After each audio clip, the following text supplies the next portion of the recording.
Hi అండి. Welcome back to our channel Satyajan. ఎలా ఉన్నారండి అందరూ? నేను బాగున్నాను. మీరు చాలా బాగుండాలని కోరుకుంటున్నాను. వీకెండ్స్‌ని వేస్ట్ చేయకుండా ఏదో ఒక టెంపుల్‌కి వెళ్ళాలైతే డిసైడ్ అయ్యాము. ఈ వీక్ బల్కంపేట ఎల్లమ్మ టెంపుల్‌కి వెళ్ళాము. ఆ విశేషాలు మీతో కూడా షేర్ చేసుకుంటాను. ఈ టెంపుల్ 700 సంవత్సరాల క్రితం నుంచి ఉందంటండి.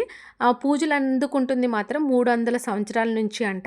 ఈ గుడికి చాలా చరిత్ర ఉంది. ఇక్కడ ఉన్న అమ్మవారు స్వయంభూ అంట. నూతిలోనే వెలిసారు అమ్మవారు. నూతిలో నుంచి తీద్దామన్నా రాలేదంట అమ్మవారు. ఆ విశేషాలన్నీ మధ్యలో తెలుసుకుందాం. ఇప్పుడు రోడ్డు పక్కనే ఉంటుంది ఈ అమ్మవారి టెంపుల్. లోపలికి ఎంటర్ అవ్వంగానే కుడివైపు మనకి వినాయకుడుంటారు ఫస్టు. వినాయకుడికి దండం పెట్టేసుకొని, ఆ పక్కన కొబ్బరికాయ కొట్టటానికి, ముడుపులు కట్టటానికి, దీపం పెట్టడానికి కుడి చేతి వైపు ఉంటుంది. సో, అలా లోపలికి వెళ్ళిన తర్వాత మనకు ఉచిత దర్శనానికి ఒక వే ఉంది. 50 రూపీస్ టికెట్ ఒక వే ఉంది. ఎక్కడైనా మనం ఇలా లోపలికి వెళ్ళంగానే ఎదర టెంపుల్ ఉంటుంది గదా! గర్భగుడి ఉంటుంది. కానీ ఈ టెంపుల్‌కి మాత్రం ఇలా 10 అడుగుల కిందకి వెళ్ళాలనమాట. ఎందుకంటే అమ్మవారు నూతిలో గదా వెలిసారు. ఇలా కిందకి వెళ్తే నూతిలో వెలిసిన అమ్మవారి దర్శనం అయితే జరుగుతుంది. ఈ వే 50 రూపీస్ టికెట్ అనమాట. ఇంకొక వే చూపిస్తాను. అది ఉచిత దర్శనం. అమ్మవారికి కొంచెం దూరంగా అయితే చూపిస్తారు. ఇంకా నూతిలో నుంచి అమ్మవారు రాకపోతే అలాగే పడుకున్నట్టుగా ఉంటారనమాట. అక్కడే అమ్మవారికి అక్కడే అలంకారం అంతా చేస్తారు. వీకెండ్స్ అయితే క్లోజ్ ఉండదండి. అదే వీక్ డేస్ అనుకోండి, అలంకరణ అయిపోయిన 8 తర్వాత నుంచి 1:00 వరకు దర్శనం ఉంటుంది. తర్వాత క్లోజ్ చేసి 3 నుంచి 8:30 వరకు ఓపెన్ చేసి ఉంటుందన్నమాట. ఇక్కడ ఈ వే చూపిస్తున్నాను కదా! ఇది ఉచిత దర్శనానికి. అమ్మవారికి కొంచెం దూరం నుంచి చూడొచ్చనమాట. బయటకొచ్చేస్తే ఇదంతా ఆలయ ప్రాంగణం ఉంటుంది. అమ్మవారి పైన గుడి ఉంటుంది. అందులో త్రిశూలం ఉంటుందనమాట. ఎల్లప్పుడు అక్కడ చూడటానికైతే అలౌ చేయలేదు. ఈ గుడి స్టోరీ విషయానికొచ్చేస్తే బావిలో దొరికిన ముందు ఇంకొక స్టోరీ ఉంది. జమదగ్ని వాళ్ళ భార్య ఎల్లమ్మ. ఈ ఎల్లమ్మ రోజు నది దగ్గరికి వెళ్ళి ఇసుకతో చేసి దాంతో నీళ్లు తీసుకొచ్చి అభిషేకానికైతే జమదగ్నికి ఇస్తారు. ఒకరోజు ఏదో అలికిడి వినిపిస్తుందని చెప్పి పరధ్యానంగా పైకి చూస్తారు. అక్కడ అశ్లీల దృశ్యం కనిపిస్తుంది. దానితో ఇసుకతో చేసిన కుండ పగిలిపోతుంది. తర్వాత ఎన్నిసార్లు ప్రయత్నించినా ఆ కుండ అనేది సరిగా రాదు. అలా సాయంత్రానికి ఇంటికి నీళ్లు లేకుండానే వెళ్తుంది. అప్పుడు జమదగ్నికి జరిగిందంతా తెలుసుకొని చాలా కోపం వస్తుంది. నువ్వు అపవిత్రురాలు అయిపోయావు అని చెప్పి వాళ్ళ కుమారుల్ని పిలుస్తాడు. 3 కుమారులు వచ్చిన తర్వాత అమ్మ తలని ఖండించమని చెప్తాడు. వాళ్ళు అలా చేయకపోయేసరికి జమదగ్ని ఆ 3 తలల్ని ఖండించేస్తాడు. 4వ కుమారుడు పరశురాముడిని పిలిచి అమ్మ తలని ఖండించమని చెప్తాడు. ఆ పరిస్థితిని గమనించిన పరశురాముడు నాన్న చెప్పే దాంట్లో ఏదో కారణం ఉందని చెప్పి తన కత్తిని తీసి అమ్మ తలని ఖండించడానికి చూస్తాడు. వీళ్ళిద్దరూ వినేటట్టు లేరని చెప్పేసి ఎల్లమ్మ పారిపోతుంది అక్కడి నుంచి. ఎల్లమ్మ వెనుక పరశురాముడు కూడా పరిగెడుతూ ఉంటాడు.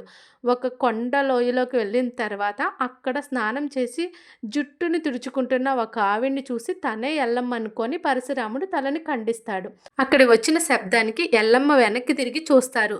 మీరెక్కడున్నారా అని ఎల్లమ్మ తలని కూడా ఖండిస్తాడు. ఒక పెద్ద సౌండ్ వస్తుంది. ఈశ్వరి అనుగ్రహంతో పుట్టిన రేణుకమ్మని ఖండించావని మీ నాన్న కోపడతాడు అని చెప్పేసరికి తన కంగారులో ఏం చేయాలో తెలియక వెనక నాన్న వచ్చేస్తున్నాడని తెలిసి రేణుక శరీరానికి ఎల్లమ్మ తలని, ఎల్లమ్మ శరీరానికి రేణుకమ్మని పెట్టేస్తాడు. అలా పెట్టంగానే వాళ్ళిద్దరూ తలని ఇలా ఇలా అని లేచి నుంచుంటారు. అప్పుడు జమదాగ్ని వచ్చి మొత్తం అక్కడ జరిగిందంతా తెలుసుకుంటాడు. నువ్వు శరీరంలో అపవిత్రవాలు అయిపోయావు కాబట్టి నీ శరీరం అంతా తామర గజ్జితో బాధపడుతూ ఉండాలి అని శపించేస్తాడు. మళ్ళీ రేణుక దగ్గరికి ఎక్కడొస్తాడు అని అంటే రేణుక శరీరానికి ఎల్లమ్మ తల ఉంటుందన్నమాట. అక్కడి నుంచి పారిపోతూ కొండ మీద నుంచి కిందకి పడిపోతారు. అదే ఈ బావిలో పడిపోతారనమాట. ఎల్లమ్మ శరీరంతో ఉన్న రేణుకమ్మ అలా అడవిలోకి వెళ్ళిపోతే గజ్జి తామర శాపంతో ఇబ్బంది పడిపోతూ ఉంటే మానవ శరీరంలో నుంచి పాము రూపంలోనికి మారుతుంది. ఈ రేణుకమ్మ పాము రూపంలో మారటం అనేది ఇక్కడ జరుగుతుంది. అక్కడ కొన్ని రోజుల తర్వాత ఋషులు చూసి ఇది ఏదో దైవ పాము అని చెప్పేసి ఆ శాపం నుంచి విముక్తిని చేస్తారు. అప్పట్లో బల్కంపేట అనేది ఒక పొలాలు చెట్లతో నిండి ఉండేది. తెల్ల వంకాయలు ఉంటాయి కదా, ఆ తోటలు కూడా ఉండేవి అని చెప్తున్నారు. ఒక రైతు అక్కడ బావి కోసం తవ్వుతూ ఉంటే ఒక 10 అడుగుల లోతులో వెళ్ళిన తర్వాత ఒక రాయి కనిపిస్తుంది. అక్కడ అమ్మవారి రూపం అనేది ఉంటుంది. పైకి తీస్తాము అంటే ఎంతకీ రాదు. శివశక్తులు వచ్చి ఇది రేణుక ఎల్లమ్మ తల్లి అని చెప్పేసి ప్రతిష్ఠిస్తారనమాట. అమ్మ ఎలా ఉన్నారో అలాగే ఉంచుతారు. తీయటానికి ఎంత ప్రయత్నించినా సరే పైకి రాలేదనమాట. ఇక్కడ ఆ మాసం, ఈ మాసం అని కాకుండా 365 రోజులు బోనాలు జరుగుతాయంట. మంగళవారం, ఆదివారం ఎక్కువగా తీసుకొస్తారు. ఇక్కడ రాహుకాల దీపం కూడా ఎక్కువగా పెడతారు అని చెప్తున్నారు.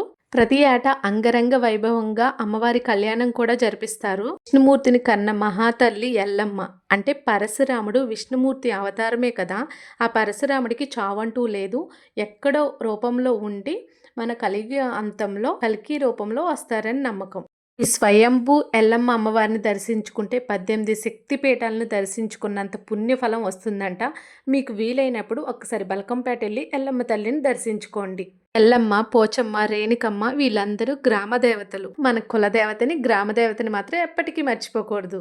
ఎల్లమ్మ కథలో నేనేమన్నా తప్పులు మాట్లాడుంటే క్షమించండి. అమ్మ దయ ఉంటే అన్నీ ఉన్నట్లే. శ్రీమాత్రే నమః.